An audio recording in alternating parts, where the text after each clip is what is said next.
Hi, this is Yogesh Kumar.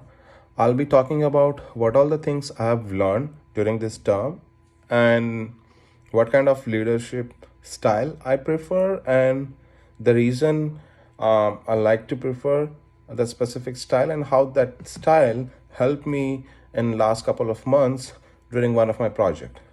So, um, as being the freshly built leader the last year, I got an opportunity where I started leading the teams, and I'm still building a lot of things in myself, and I'm still learning from my leaders, like how they build the team in a very smooth and in a very effective way. So uh, talking about the preferred leadership style, I'll say transactional leadership style is one of those styles that I prefer because the kind of work we do in the consulting is a time based and in a specific timeline. So transactional leadership style is one of those leadership styles. This is very effective in our day-to-day model. So if I'll talk about from one of the example, so in the starting in January when I joined one of the recent project, and there are existing members from that projects, they had to leave for their marriage. So I got into the project uh, in the middle of fire when there was a lot of expectations from the client, and being one of the senior most people representing to the client side, uh, I not only have to learn the technology from the beginning, but I have to lead and somehow fulfill the needs and the expectations of the client.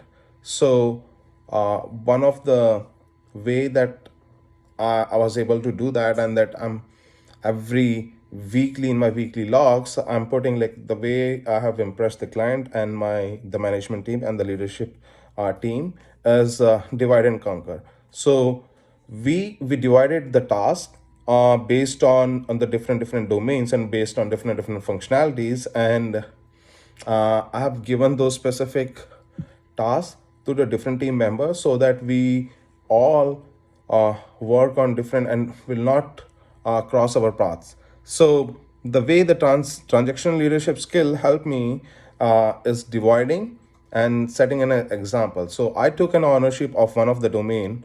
I gave the ownership of two different domains to the two other different team members, and they started working on they started taking the leads. We have not done the micromanagement, but yeah, definitely whenever they were in need and they were in help of either functionally or technically, yeah, we were always there. And every month we used to give a kind of rewards, like who is performing well, so they are always motivated. So uh, if I talk the three main points from a transactional leadership style is the continuous reward, so that keeps the team motivated. The second is the passive management, like you are not the micromanaging the people. You are there, but you are letting them do their work.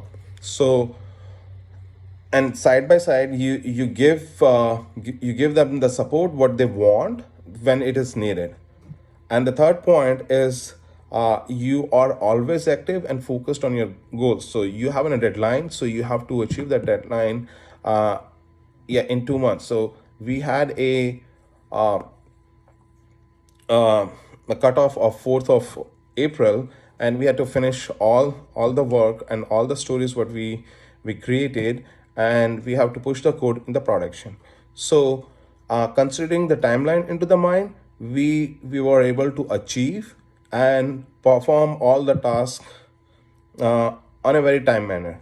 So whenever we had and we were in the need of bringing the technologies and on the main architects and some high skill techies. We bought them in the based on the need. But yeah, we had a specific team that were managing the project and that were leading every single domain. So giving the people their chances and giving the people their own uh, responsibility and passively managing them is one of the key part of transactional leadership. So I'm gonna keep refining and keep building the new setup skills, and definitely I'll keep polishing the same in the future. So that will be my next term's goal, and how I can improvise and how I can be a better leader. So thanks so much for watching this. Bye bye.